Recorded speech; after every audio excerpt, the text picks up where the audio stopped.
Dobrý deň, dovolíme si vám prezentovať náš najnovší program, ktorý slúži na zostavenie manažerských kalkulácií. Jednoduchým spôsobom na báze kalkulácií neúplných nákladov dokážete urobiť rýchle kalkuláciu výrobkov, ktoré robíte a zostaviť manažerskú výsledovku, ktorá vám môže veľmi efektívne pomôcť v riadení podniku.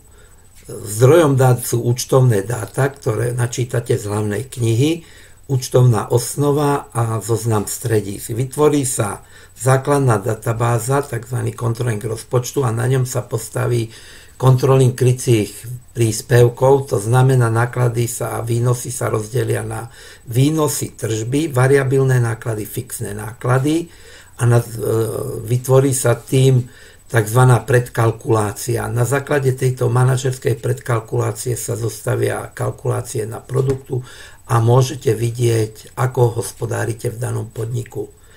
Program vyzerá nasledovne. Na liste controlling je účtovná osnova, v stĺpci A, B si vytiahnete účty, v stĺpci CD zadáte transformáciu podľa tabuľky uvedenej v stĺpci E, to je pre pole krycie príspevky, alebo potom v stĺpci M pre náklady fixné a variabilné v stĺpe C. Následne si zostavíte zoznam stredísk, ktoré vytiahnete z účtovníctva, zadefinujete ich podľa účtovníctva a zapíšete dve znaky HS, hospodárske stredisko. Počet znakov musí byť rovnaký, ako v tomto prípade 5. Plánovanú časť program neobsahuje, takže rozpočet nebudeme zostavovať, ale v stĺpci E nadstavíme transformáciu stredísk na výkonové, uvedené v stĺpci IE, a réžijného charakteru, uvedené v stĺpci KL. Vidíme ich tu, zapíšeme napríklad stredisko ekológia patrí do réžie správa, napíšeme RSH správa. SMT stredisko patrí do skupiny V01, napíšeme SMT. Následne načítame z hlavnú knihu. Tu vidíte hlavnú knihu zdroj, po mesiacoch mesačne dáta, zavedieme ju sem. Počet mesiacov môže sa meniť, vždy sa robí na obdobie, ktoré je tu načítané, ideálne 12 mesiacov, ale nevylučujú sa aj iné. Následne sa prebehne transformácia. V týchto tabuľkách vidíme transformáciu, prebehne automaticky, čiže načítajú sa účtovné dáta, následne sa transformujú do manažerskej výsledovky a vytvoria sa kontingenčné tabuľky na účet a krycie príspevky.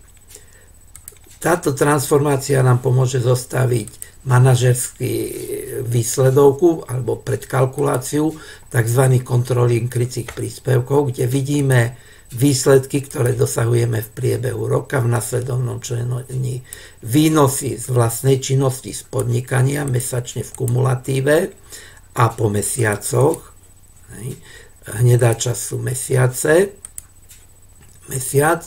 Potom vidíme ostatné výnosy. Následne ide nákladová časť, kde vidíme vlastné náklady variabilné, osobné a fixné. Potom vidíme, aký drahý je nákup, napríklad v tomto prípade 3 880 000, spočíta na materiál, predaný tovar, energie, ostatné priame náklady. Následne vypočítam mzdy výrobných robotníkov, čiže mzdy ľudí, ktoré sú uvedené vo výkonových strediskách. Prepočíta fixné náklady prevádzky, respektíve závodu. Následne urobí transformáciu podľa rozvrhovej základne, ktorá sa zadáva na liste rozvrh, a urobí transformáciu do týchto stredisk. Najčastejšie sa volí stredisko výrobnej réžie a správnej réžie, ale môžu sa využiť aj ďalšie strediska ako zásobovanie, logistika, preprava, odbyt a prípadne aj ostatné. A následne si to môžeme skontrolovať. Čiže za daný mesiac, napríklad marec, respektíve november, vidíme, ako sa vyvíjajú náklady v podniku za rok. To je ročné, mesačné kumulatív.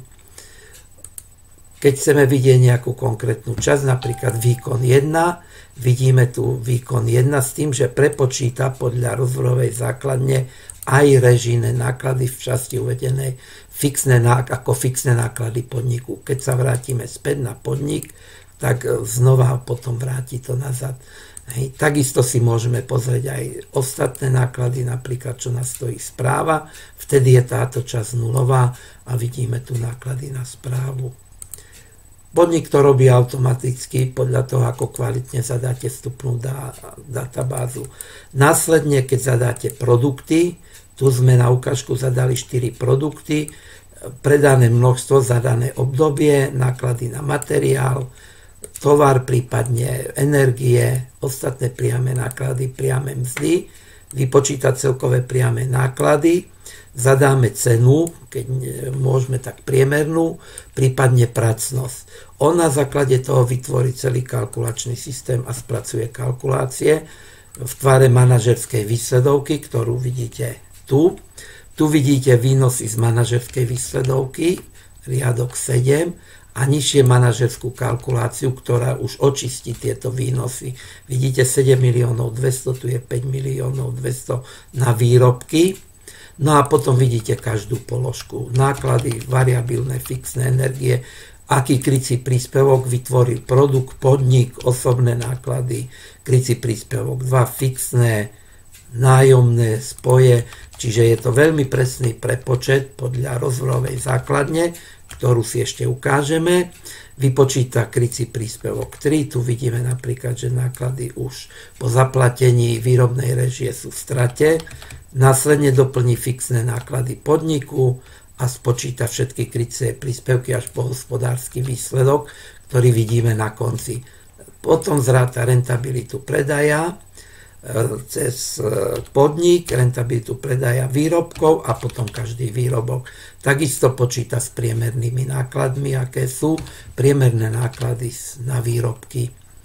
Následne možno túto kalkuláciu aktualizovať s tlačením riešiť.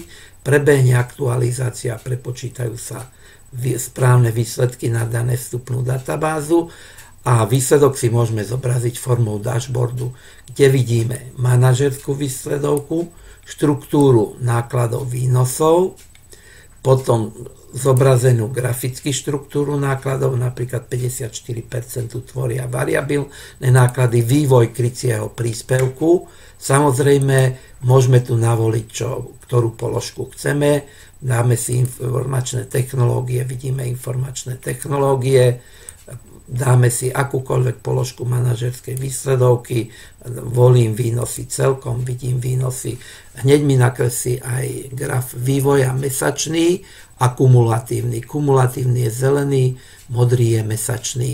Podobne zostaví bod zvratu, break-even point, kde zobrazí fixné náklady a kedy dochádza k uhradeniu fixných nákladov a či uhradí celkové fixné náklady. Ak pôjdeme v dashboarde ďalej, vidíme kalkuláciu produktov, kalkuláciu rozvrhnutú na podnik, 105C, a potom vidíme produkty 1, 2, 3, 4. Môžeme podľa čísla produktov si zvoliť, ktorý produkt chceme, napríklad tretí, a tak si môžeme zadávať ľubovoľné produkty do tejto tabuľky.